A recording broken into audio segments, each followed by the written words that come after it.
Good morning.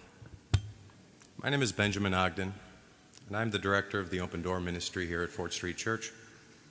Most of you know me, but as Bob Sale pointed out to me during passing of the peace, when I dress like an adult, most people don't recognize me, so he said I should probably let everybody know. I was asked to speak today for a moment about Mel, and I'll admit that I was a little worried, because after all of his 84 years in this life, I personally only knew him for just a few, and wasn't sure that I could say words that would do him justice or honor. But what I did know of him in that short time, as I grew to find out, was exactly who he was.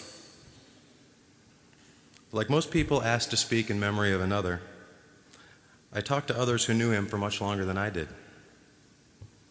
And what they told me were stories that reflected exactly the man whom I had known for just this short time. It was Winston Churchill that said, "We make a living by what we get, but we make a life by what we give."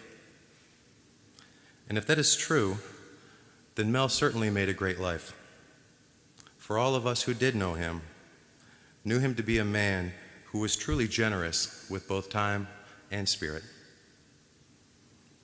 I personally knew him to be a kind and patient man, an extraordinarily devoted husband of over 60 years, a member and lover of Fort Street since the 80s, and a strong supporter of its ministries.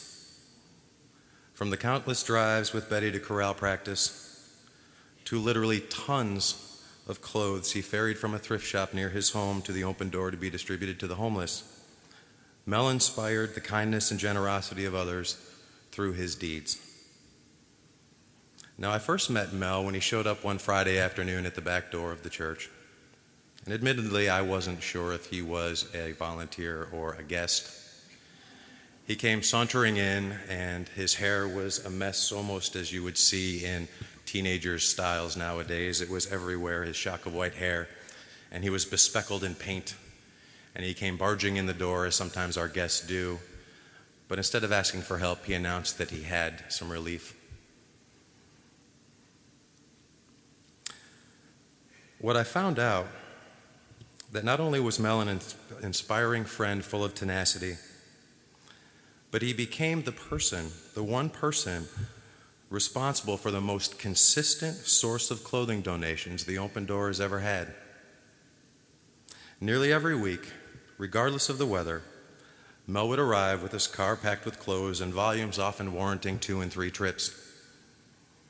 Now, for those who don't know, Mel was 84 when he passed, and I've only known him for probably the past 3 years. So this octogenarian would show up every Friday with just bags and bags of clothes. Eventually, the volume that he was delivering to us caused us to feel a little guilty. So I started driving out to his home in the Open Door truck every Friday to pick up the clothing that he had accumulated. However, even though I was only making weekly trips, Mel spent every day, or almost every day, traveling around his city, accumulating the clothes that he would donate to the Open Door.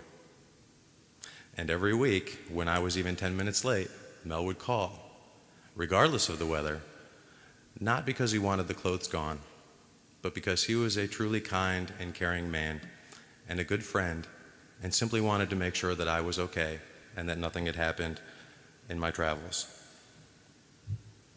Betty, we know how much Mel meant to you, and I personally over the years got to know how truly Mel cared for you. And we here at the Open Door, and certainly Fort Street, are so profoundly sorry for your loss. But we are also so sincerely grateful to have had the opportunity to share him with you. In closing, I just want to say, remember that angels are always near to those who are grieving, whispering to them that their loved ones are safe in the hand of God. We will miss Mel. He was a good friend and a good Fort Streeter.